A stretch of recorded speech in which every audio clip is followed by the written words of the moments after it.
So hi everyone, I am really thrilled today because I have my guest here, James Sheridan, and I've known James for a few years now. And James is what is called a trials biker.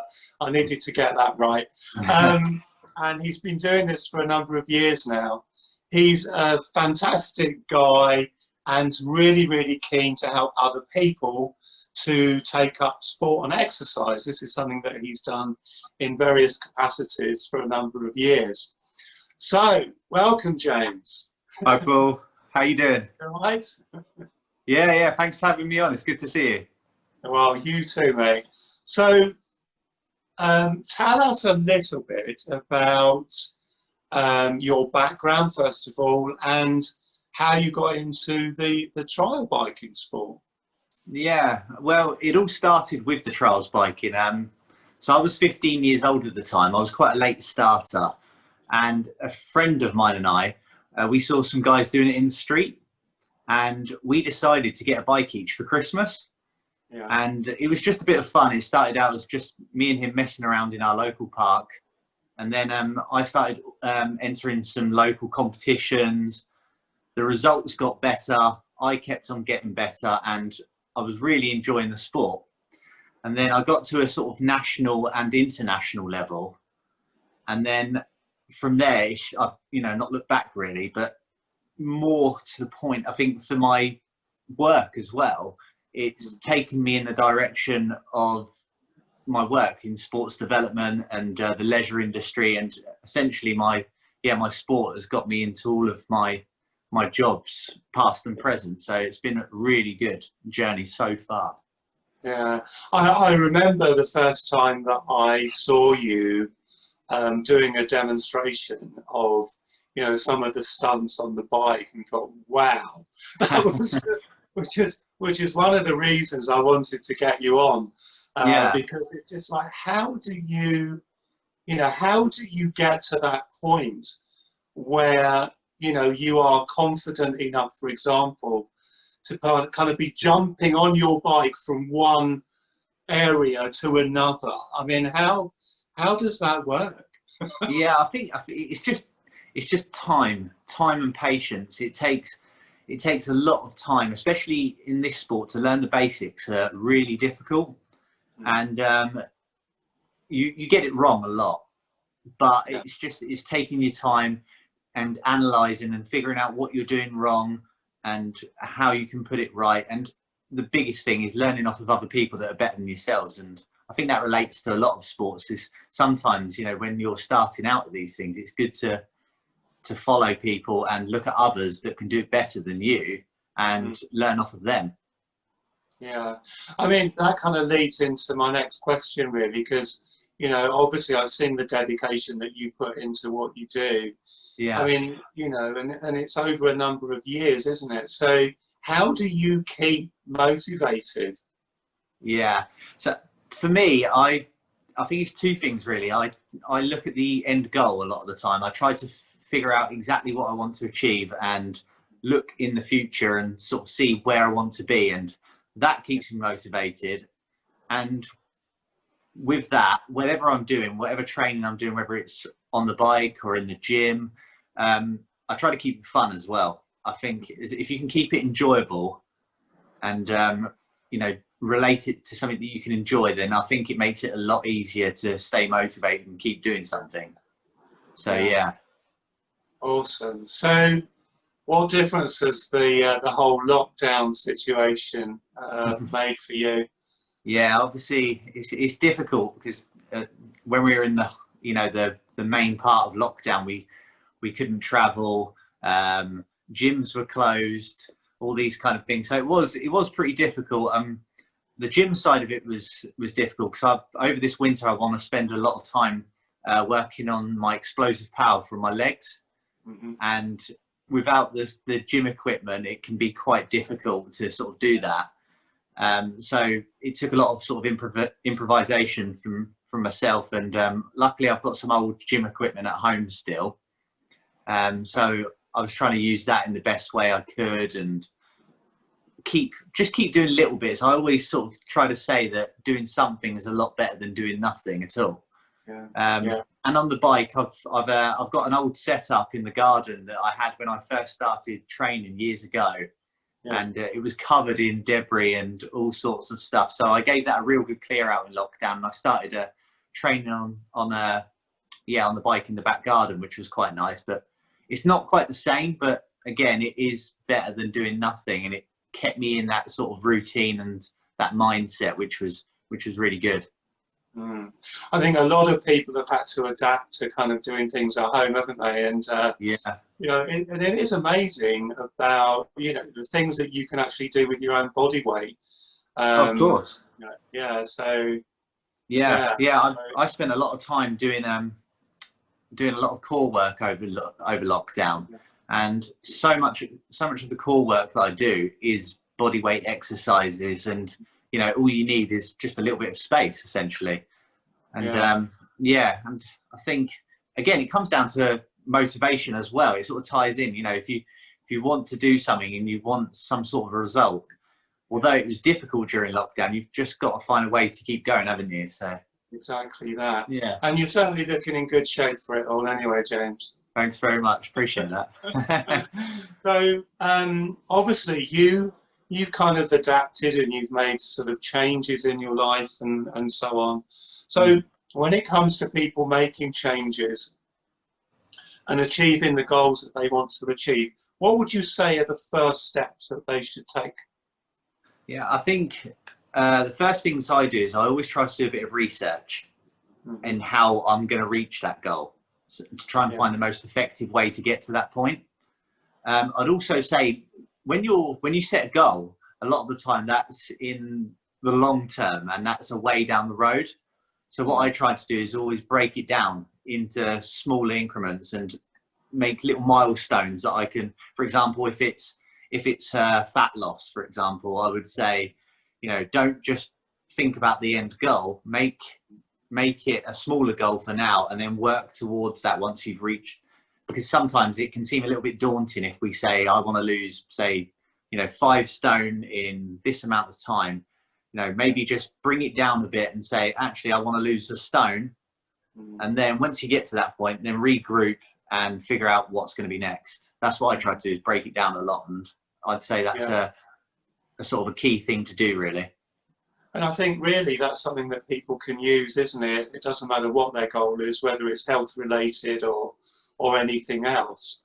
Yeah, of course, definitely. Yeah, I think it's the same on the bike as well, and any sport, any work, just anything in life really. Don't make it such a mammoth task for yourself. Try and figure out a way that's gonna, you know, break it down, and you're gonna see that progression in small increments, but it's there, and them little that little sense of achievement when you reach them little milestones is so much nicer than, you know, not just thinking about that end goal that's well down the line. So you kind of got your why, you've got your focus, which is the long term, and then it's kind of breaking it down and maybe reward yourself at each stage as well for, you know, how far you come. Of course, yeah. You don't want everything to be, you know, a chore and a real drag to do it, you know. You have to reward yourself. A good example is my dad. At the moment he's trying to lose a bit of weight at the moment, and he's very committed and he'll put 100% in. But he tries to introduce little things to reward himself at the end of each week. You know, whether it's just a little treat, maybe one beer or something like that, or a chocolate bar or whatever. You know, just little things. Just find something that you quite enjoy that you can reward yourself with, and that will add to your motivation as well. It won't seem so bad doing these things if you've got that little sort of treat or reward or whatever it may be at the end of these points. Because I think some people, particularly when they're losing weight, it's almost like they feel guilty, don't they? But, you know, it's not a good way to look at it. You know, no, of course. Those little treats are not going to kind of sway you off course so far that, you know, you can't get back onto it again. Interesting stuff, James. So, I mean, as you know, I'm very much into health and nutrition. What what kind of role does it play in your life? I mean, you've touched on it already, but maybe you can tell us a little bit more about, you know, what you do. Yeah, so in terms of food, I don't have necessarily a real strict diet, but I try to do things in moderation, and ensure that I'm eating good, healthy foods with good protein content and anything that's going to energize me. I like food to, you know, make me feel energized and make me feel good in myself. And I think it's really important to be eating healthily alongside other things you're doing in your life. And it's good for the brain. It's good for the body.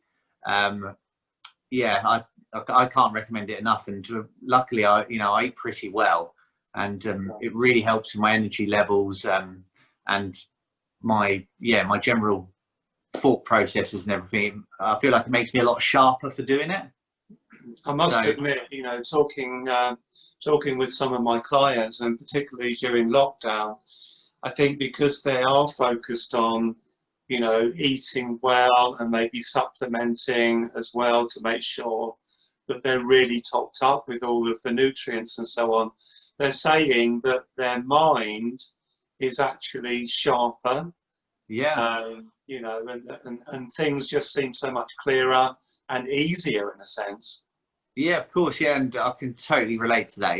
It does make a huge difference. You know, eating well, doing things in moderation, and yeah, just eating the right foods as well. You know, I think with nutrition, it's very easy to go down a path of just eating the wrong things all the time, and you become sluggish. You know, your brain doesn't function as well, and your body does feel the effects. And I think it's really important that, you know, we don't just religiously eat well, but we do things in moderation and put a bit more thought into what we're consuming. Yeah, sounds like that follows my philosophy, really. Yeah, I like that. But yeah. So James, what projects are you currently involved in that perhaps you'd like to share with us? So mainly at the moment, I'm working, it's mainly my YouTube channel, JamesACTIVE at the moment. That's the biggest thing I'm working on. YouTube's such a huge platform, and it's a great tool for, you know, not necessarily just your own personal image, but any messages you're trying to put out there, or anything that you're trying to sort of demonstrate to people. I think YouTube's a great platform, and that's something I'm really working on at the moment. And my channel sort of consists of a mixture of my riding and my health and fitness side of things. And I'm fairly new to it. I've made a few videos so far, but it's something that I'm looking to do on a weekly basis and do it more regularly. And yeah, just keep putting content up on there that's not, you know, that's enjoyable, but also useful to people as well. I mean, I think, yeah, I mean, people appreciate that, don't they, when you're putting out content that, you know, that they actually get value from. Yeah, of course. And I think the internet, as you know, is just it's absolutely cluttered with pointless stuff a lot of the time. And you know, people do like to see content that is going to actually benefit them in some way, shape or form. And I think for me on my YouTube channel, although I want to make it fun and very interactive and exciting, which I can do with the bike, I also want to make it a bit educational, where someone actually might get something out of it and it might help them. Yeah. So so is it I mean, what's the best way to people to contact you? Because I know that you mentioned that, you know, helping other people perhaps pursue the trials biking, and also, you know, you're looking at maybe helping people with their health and their fitness and so on. What's the best way for people to contact you? Yeah, so I'm always happy for people to contact me if they've got any questions or need any support. I'm on Instagram and Facebook mainly. My Instagram is James1Active. My Facebook page is JamesActive89. And obviously my YouTube channel, which is JamesActive as one word. You can find me on there. feel free to, you know, always drop me a message or, you know, send me an email, whatever it may be, and I'll always get back to you and help in any way I can. Fantastic. So what does the future hold then? Oh, there's a question. So yeah, so at the moment I'm spending a lot of my time doing my training and concentrating on my side of my fitness and my biking and everything, and I'm really getting back into it at the moment. But in the future, I look to probably go back into doing a bit of work within sports development, maybe going out to some schools, doing some shows and workshops, and hopefully inspiring some younger people to take up a sport or just live a generally active lifestyle. And the other thing I'm keen to do, I'm keen to start working within the fitness industry. It's something that I'm passionate about, and I like results, and I like to see people achieve their results. So I think I'd really enjoy working within that industry and seeing some people reach their goals. I mean, I think that's the thing I've always felt with whatever you seem to put your hand to. It's like that passion that you bring to it, and you know, that's always such a great thing to see. And yeah, so I wish you luck with that, James. I'm sure you're doing well with whatever you decide to put your hand to. So yeah, I appreciate that. Thank you very much. Yeah. So James, thank you very much for spending this time with us today. It's been an absolute pleasure to catch up with you and to find out a little bit more about you and your story and what your plans are for the future. What's the one message that you would hope people would take away from our chat today? It's got to be a good one. I'd probably say, to be honest, everything we do, all the goals we're trying to reach and everything we're trying to do, everything's a process and everything is long term. And I think don't be scared of failure and learn by your mistakes. We're all going to make mistakes on the way. There's a famous mixed martial artist coach called John Kavner, and he's got a book called We Win or We Learn. So, you know, I quite like to look at things like that. We don't necessarily lose or we fail. We either get to where we want to be or we learn from it, and then we get to where we want to be. And I think, yeah, everything's a process. Don't give up. Be patient. Nothing good comes overnight, and you'll get to where you want to be. I saw another brilliant quote the other day. It says, "Fail your way to success." Yeah, it's very true, isn't it? It's actually really good, because I think, yeah, people fail and immediately think, you know, they get into that mindset of I can't do it or this isn't going to work. And when actually it's not the case, you've just got to figure out what it is that's going wrong or not working, etc. And figure out and analyze how to put it right. And we get there in the end if we keep persevering. Yeah, exactly. And just learn the lessons as we go. Yeah, totally. Yeah. Okay, well, thank you, James. Now, guys, if you've enjoyed the last 20 minutes or so, do please subscribe to my YouTube channel. You'll find the link below this video. We've got many more people coming on in the next few weeks to share their incredible stories. If you have a story that you think that might inspire people, then please do message me and we'll have a chat about that and maybe get you on next time. Remember too that we have our fantastic community of like-minded people in our Facebook group, which is HW Total Wellness Online. So go and have a look at that, and I will see you next time.